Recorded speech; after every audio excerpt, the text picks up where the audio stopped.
Hello लोगोफोर दिनै मोनसे गोदान भिडिअ नोंथांमोनखौ जोर बरनाय जाबाय। दिनैनि बे भिडिअनि गेजेरजों आसामनि साफ्रोम आबादारि बिथांमोननि थाखाय लानानै फैनाय जादों जोबोरै मोजां खौरां। मानोना आसामनि साफ्रोम आबादारिनि माइखौ सरकारा बायनायनि खोथा होदोंमोन आरो बे खोथा बायदि आसाम सरकारा दा साफ्रोम आबादारिखौ गाव गावनि माइखौ फाननो थाखाय रेजिस्ट्रेशन खालामनानै लानो थाखाय खावलायनाय जादों आरो बेनि थाखाय नोंथांमोना गाव गावनि जिल्लायावनो बेखौ रेजिस्ट्रेशन खालामनानै लानो हागोन होननानै बुंदों। बेनि थाखाय अफलाइन फर्म जमा खालामनांगोन होननानै बुंदों। बेनि उनाव बाखि खामानि मावनांगौ जेबो गैया, खालि गांसे फर्मल' फिलआप खालामनानै जमा होनो नांगोन। स' बिदिब्ला फर्मखौ बबेयाव मोनगोन, मा डकुमेन्ट्स गोनां जागोन, बबेयाव जमा होनो नांगोन, लास्ट डेट, बेफोर गासै खौरांखौ नोंथांमोननो आबुङै फोरमायनानै होनाय जागोन। बेखायनो भिडिअखौ जागायनायनिफ्राय जोबनायसिमल' नायलांबाय थादो।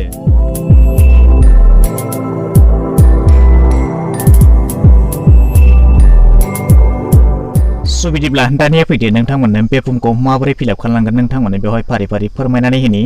स' बेवहाय नोंथांमोननो जे एप्लाइ खालामनो गोनां फर्म, बे फर्मआ बेबायदि नोंथांमोना बेवहाय नुनो मोनदों। दानिया नोंथांमोना बेवहाय मोननै फर्म नोंथांमोना बेवहाय नुनो मोनगोन। गिबियाव दङ थामहिनबा बे फर्मआ नोंथांमोना जायनि हा, थामहिनबा नोंथांमोननि जे आबाद मावनाय हा, बे हाया जुदि गावनि मुङाव दङब्ला अब्ला नोंथांमोना बे फर्मखौ फिलआप खालामनानै जमा होनो नांगोन। आरो जायफोर बिथांमोनानोखि बन्द'आव लानाय हा, थामहिनबा भारायाव लानाय नङाब्ला एग्रिमेन्टआव लानाय जुदि हा नोंथांमोना बैफोर हायाव जुदि नोंथांमोना आबाद मावोब्ला अब्ला नोंथांमोना गुबुन मोनसे फर्मखौ बेवहाय फिलआप खालामनांगोन। स' बेवहाय नोंथांमोननो खोथाखौ रोखा खालामनानै होखाबाय जे जायफोर बिथांमोनानोखि गावनि निजा हा दङ, थामहिनबा गावनि निजा हायाव जुदि नोंथांमोना आबादखौ मावोब्ला अब्ला नोंथांमोना बे फर्मखौ फिलआप खालामनानै जमा होनो नांगोन। आरो जायफोरानोखि बन्द'कआव लानाय बा एग्रिमेन्टआव लानाय नङाब्ला जुदि नोंथांमोना भारायाव लानाय हायाव जुदि नोंथांमोना आबादखौ मावोब्ला नोंथांमोना गुबुन मोनसे फर्मआव बेखौ फिलआप खालामनांगोन होननानै नोंथांमोननो बेवहाय फोरमायनानै होखानाय जादों। दानिया बेवहाय फैदो नोंथांमोना बेवहाय नुनो मोनदों गिबियावनो फोरमायनाय जादों फार्मार रेजिस्ट्रेशन फर्म KMS 2021 आरो 22, थामहिनबा 2021 आरो 22 बोसोरनि थाखाय बियो गिबि आबादनि रेजिस्ट्रेशन। बेवहाय नोंथांमोना नुनो मोनदों फार्स्ट क्रपनि थाखाय। आरो बेवहाय हाया जायनि मुङाव दङ नोंथांमोना बिथांनि मुंखौ बेवहाय फोरमायनानै होब्लानो जाबाय। थामहिनबा एप्लिकेन्ट महरै बिथाङा बेवहाय बिथांनि नामखौ होनो नांगोन। बेनिफ्राय बिथांनि बिफानि नाम नङाब्ला हाजबेन्डनि नाम, नोंथांमोना बेवहाय वाइफनि नाम नोंथांमोना नुनो मोनदों, बेखौ बेवहाय लिरनानै होब्लानो जाबाय। बेनिफ्राय नोंथांमोननि रेजिडेन्ट एड्रेस, थामहिनबा नोंथांनि गामिखौ बेवहाय लिरनानै होनांगोन। बेनिफ्राय नोंथांनि ब्लक, बेनिफ्राय पोस्ट अफिस, बेबायदिनो पुलिस स्टेशन, बेनिफ्राय नोंथांनि जिल्ला, बेफोरखौ नोंथांमोना नोंथांनि जिल्ला बायदि बेवहाय फिलआप खालामनानै बेनि उनाव गाहायाव फैदो नोंथांमोना बेवहाय नुनो मोनदों पार्सनेल डिटेल्स, थामहिनबा गावनि फोरमायथिखौ बेवहाय होनो थाखाय खावलायदों। गिबियावनो नोंथाङा बबे केटेगरिनि, थामहिनबा बबे हारिनि बेखौ फोरमायनो थाखाय खावलायदों। जुदि नोंथाङा SC ST OBC जेनेरेल आदार, बेवहाय नोंथाङा बबे नंगौ बेखौ नोंथांमोना टिक खालामनानै होब्लानो जाबाय। बेनिफ्राय नोंथांनि डेट अफ बार्थ, थामहिनबा नोंथांनि जोनोम खालारखौ बेवहाय फोरमायनानै होनो थाखाय खावलायदों। बेनिफ्राय नोंथांनि जे आधार नाम्बार बेखौ बेवहाय फोरमायनानै होनो थाखाय खावलायदों। बेनिफ्राय नोंथाङा हौवा ना हिन्जाव बेखौबो फोरमायना होदो। बेनिफ्राय नोंथांनि मोनसे मबाइल नाम्बार बेवहाय लिरनानै होदो। बेनिफ्राय बे मबाइल नाम्बारा नोंथांहा आधारजों लिंक दंना गैया बेखौ फोरमायनो थाखाय खावलायदों। बेबायदिनो नोंथांनि बेंक एकाउन्ट नाम्बारखौ बेवहाय फोरमायनानै होनो थाखाय खावलायदों। बेबायदिनो नोंथांनि बेंक नेम, नोंथांनि बे बेंकआ बबे बेंकनि बेखौ नोंथांमोननो फोरमायनानै होनो थाखाय खावलायनाय जादों। बेबायदिनो IFSC क'ड आरो बेंक ब्रान्च बेफोरखौ गासैखौबो नोंथांमोना बेवहाय फोरमायनानै होब्लानो जाबाय।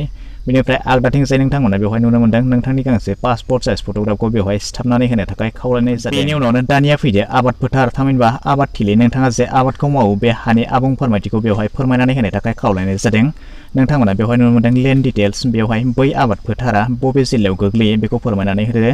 बेनिफ्राय साब डिभिजन, बेनिफ्राय सार्कल, मौजा, भिलेज नङाब्ला टाउन, पाट्टा टाइप, बेबायदिनो लेट नाम्बार, पाट्टा नाम्बार, डाक नाम्बार, बेबायदिनो हाया बेसेबां बिगा, बेसेबां काठा आरो बेसेबां लेसा दङ नोंथांमोना बेवहाय फोरमायनानै होनो थाखाय खावलायनाय जादों। बेनिफ्राय लेन्ड टाइप, बेयो माबायदि बेखौ फोरमायनानै होनो थाखाय खावलायनाय जादों।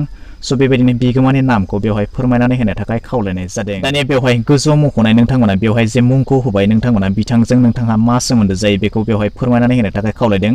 जे बुंदों नोंथांनि फिसाज्ला ना नोंथांनि बिफा ना नोंथांनि मा सोमोन्दो जायो, नोंथांमोना बेवहाय सोमोन्दोखौ फोरमायनानै होनो थाखाय खावलायनाय जादों। लोगोसे बिथांनि मुंखौ बेवहाय बिथाङा सिगनेचार, थामहिनबा साइन होनो नांगोन होननानै बुंदों। स' नोंथांमोना बेवहाय बिथांनि सहिखौ लानो नांगोन। लोगोसे नोंथांमोना बेवहाय खालारखौ होफानो नांगोन होननानै बेवहाय फोरमायनानै होदों। बेवहाय नोंथांमोननि सोंलु बायदि मा डकुमेन्टस होफानांगोन नोंथांमोननो बेवहाय फोरमायखानाय बायदि नोंथांमोना एसे गाइडिं जाय फैयोब्ला बेवहाय फोरमायखानानै होदों जे नोंथांमोना बेवहाय आधार कार्डखौ होफानांगोन, बेंक पासबुक होफानांगोन, नङाब्ला गांसे केन्सेल चेकखौ नोंथांमोना होफानांगोन। बेनिफ्राय एडिशनेल लेन्ड डिटेल्स थामहिनबा नोंथांनि हानि फोरमान बिलाइखौ बेवहाय होफानांगोन होननानै बुंदों। नङाब्ला जुदि नोंथांमोना बे हाखौ एग्रिमेन्टआव लादोंब्ला एग्रिमेन्ट पेपारखौ नोंथांमोना बेवहाय होफानांगोन होननानै बुंदों। बेनि अनगाबो भटार आइडि बेबायदिनो पान नाम्बार नोंथांमोना बेफोर गासैखौबो नोंथांमोना जेरक्स खालामनानै होफानांगोन होननानै फोरमायनानै होदों।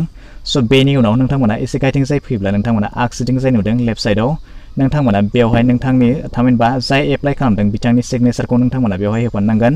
बेनिफ्राय आगदाथिं जाय नोंथांमोना नोंथांमोननि जे गावबुराया बेवहाय सिगनेचार स्टाम्पजों लोगोसे सिगनेचार होनो नांगोन होननानै बुंदों। लोगोसे गावबुरानि गांसे सार्टिफिकेटखौ नोंथांमोना बेवहाय होफानांगोन होननानैबो फोरमायनानै होदों।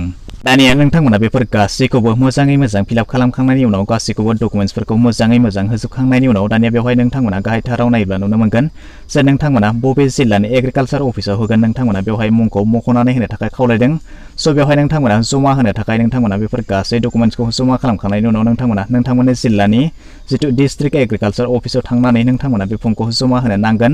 लोगोसे नोंथांमोना बे फर्मखौ होखांनायनि उनाव नोंथांमोननो गासैबो जुदि एप्रुभ जायोब्ला नोंथांमोननो साफ्रोम आबादारि बिथांमोननो गांसे सार्टिफिकेट होनाय जागोन होननानै फोरमायनानै उनाव जेब्ला नोंथांमोना गांसे सार्टिफिकेट मोनगोन अब्ला नोंथांमोना नोंथांमोननि जि माइ बेखौ नोंथांमोना आसाम सरकारनिसिम फाननो हानाय जासिगोन। स' बेनि उनाव नोंथांमोननो फोरमायखानानै होदोंमोन जायफोर बिथांमोनाखि निजा गावनि हा गैया अब्ला बिथांमोननि फर्मआ गुबुन जागोन। स' नोंथांमोना दानिया बे फर्मखौ बबेयाव मोनगोन होननानै बुंब्ला नोंथांमोना नोंथांमोननि जिल्लानि जितु डिस्ट्रिक्ट एग्रिकालचार अफिस नङाब्ला ग्राम सेबक बिथांखौ लोगो हमनानै नोंथांमोना बे फर्मखौ गोरलैयैनो मोननो हागोन। नङाब्ला बबेबा ओनसोलाव नोंथांमोना बबेबा जेरक्स दखानाव थांनानै नङाब्ला कम्पिउटार दखाननिफ्रायबो नोंथांमोना बे फर्मखौ गोरलैयैनो मोननो हागोन। स' बे जादों आसामनि साफ्रोम आबादारि बिथांमोननि थाखाय जोबोरै मोजां खौरां। स' नोंथांमोना बे खामानिखौ मावनो थाखाय थाइसेबो रां होनांगौनि गोनांथि गैया।